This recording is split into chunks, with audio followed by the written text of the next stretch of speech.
வணக்கம், welcome to current reviews. நீங்க நம்ம திரைப்பட நிகழ்ச்சி எந்த படத்தை பத்தி பார்க்க போறோம்னா, ஜேம்ஸ் கேமரூன் இயக்கத்துல வெளிவந்திருக்கிற அவதார் 3 படத்தை பத்தி தான் பார்க்க போறோம்.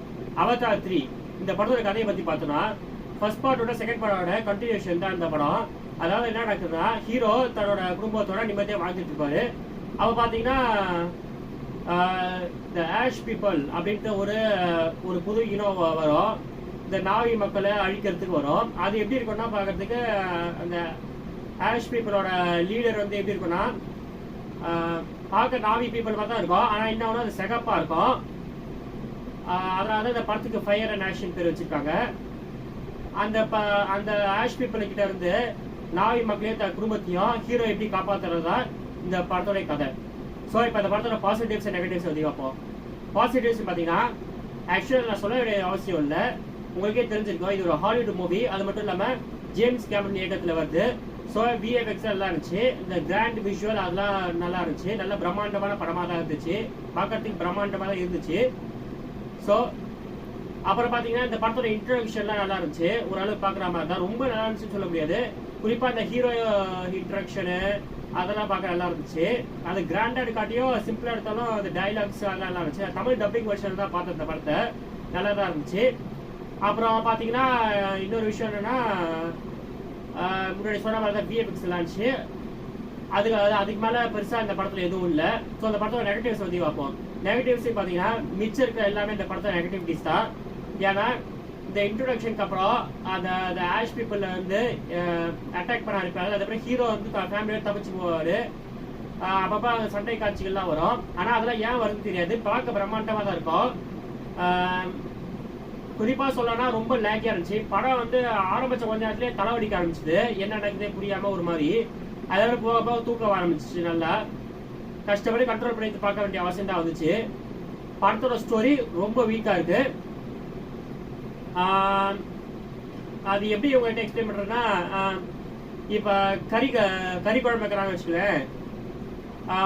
10 கிலோ கறி சமைக்கிறதுக்கு 2 ஸ்பூன் மஞ்சள் பொடி மிளகா பொடி போட்டால் எப்படி இருக்கும், அந்த மாதிரி தான் இருக்கு.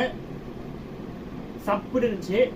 பிரம்மாண்ட மாதிரி தான் ரசிக்கிற மாதிரி இருந்துச்சு. வேற ஒண்ணுமே இல்லை. பத்தாவதுக்கு இந்த படத்துல வந்து அவத்ராத்தி த ஃபயர் அண்ட் ஆஷின் பேர் படம் வச்சிருக்காங்க. படத்தோட பேர் வச்சிருக்காங்க. ஆனா ஆக்சுவலி வந்து அதுக்கு ரீசன் ரொம்ப மொக்கையா இருக்கு. ஒரே ஒரு நாவி வரதுனால அந்த படம் வச்சிருக்காங்க. நான் வந்து இந்த ஃபர்ஸ்ட் லுக் போஸ்ட்லாம் பார்க்கும்போது நான் மட்டும் இல்லை, நிறைய பேர் வந்து என்ன நினைச்சாங்கன்னா, இந்த படம் பூரா இந்த ஃபயர் தீம்ல தான் இருக்கும்ட்டு. ஆனா ஆஸ் யூஷுவல் வாட்டர் தீம்ல தான் இருக்கு. அவதார் 3 வந்து இந்த ரிலீஸ் டைம் ரொம்ப தப்பா இருக்கு. அவதாரோட ஸ்பெஷாலிட்டி என்னன்னா, ஒன்ஸ் இன் அ டிக்கெட். அதாவது ஒரு ஸ்பெஷாலிட்டியே. அதாவது ஒரு டிக்கெட்டுக்கு ஒரு படம் ரிலீஸ் ஆகுது. அவதார் 1 ரிலீஸ் ஆகி 13 வருஷம் கழிச்சு அவதார் 2 ரிலீஸ் ஆச்சு. அதாவது அவதார் 2 வந்து நல்லா ஓடிச்சு. அந்த எதிர்பார்ப்பும் இந்த 13 வருஷத்துக்கு நல்ல எதிர்பார்ப்பும் மக்களுக்கு இருந்துச்சு. ஆனால் இது வந்து 3 வருஷத்துல ரிலீஸ் ஆயிடுச்சு. அது கதையும் ஒன்றும் ரொம்ப ஸ்ட்ராங்கா இல்லை. அதனாலே இது அவதாரோட சீரீஸ்லேயே ஒரு பெரிய பிளாக் மார்க்கா போச்சு. அது எப்படின்னா, ஒரு நேரத்துல முடிக்க வேண்டிய கதையை 1 மணி நேரத்துக்கு கூட கதையை எழுதி வச்சுட்டு அதை 3 மணி நேரமா படத்தை எழுதி வச்சிருக்காரு நம்ம கேமரூன் மாமா. என்னத்த சொல்றேன்னு தெரியல. அப்புறம் பாத்தீங்கன்னா, வேற ஒன்றும் சொல்றதுக்கு இல்லை. அவள் தான் அதாவது அவதார் 3 வந்து அவள் தான். 10ஆவதுக்கு பார்ட் 4க்கும் பார்ட் 5க்கும் வர ஆல்ரெடி அனௌன்ஸ்மெண்ட் கொடுத்தாச்சு. அது வேற எப்படி இருக்க போது தெரியல. அதுவாச்சும் ஒழுங்கா எடுப்பாரோ நம்பலாம். So thank you. இந்த படத்தை யார் போய் பார்க்கலான்னு பார்த்தீங்கன்னா, குழந்தைகள் டெஃபினட்டாக போய் படத்தை பார்த்துக்கலாம். குழந்தைங்க இந்த கதையெல்லாம் நான் கண்டுக்க போகுதுங்க. ஸோ அவங்க கண்டிப்பாக வச்சு பார்ப்பாங்க. அதே மாதிரி இப்போ வந்து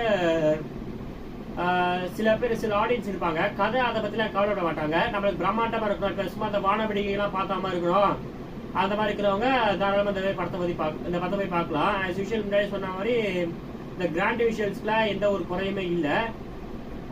வேற யாரும் போய் படத்தை பார்க்கலாம்னா, அந்த 3 மணி நேரம் பொழுது போனோம் அப்படின்னு நினைக்கிறவங்க இருக்காங்களே, தாராளமாக இந்த இடத்துல பார்க்கலாம். உங்களுக்கு கஷ்டப்பட்டு பார்க்கணும்னு அவசியம் இல்லை. கொஞ்ச நேரம் பார்த்துட்டு நீங்களே தூங்கிடுவீங்க. அது பொழுது போன மாதிரி தானே இருக்கும். ஸோ அந்த படத்துக்கு நான் கொடுக்குற rating 20 out of 100. So thank you.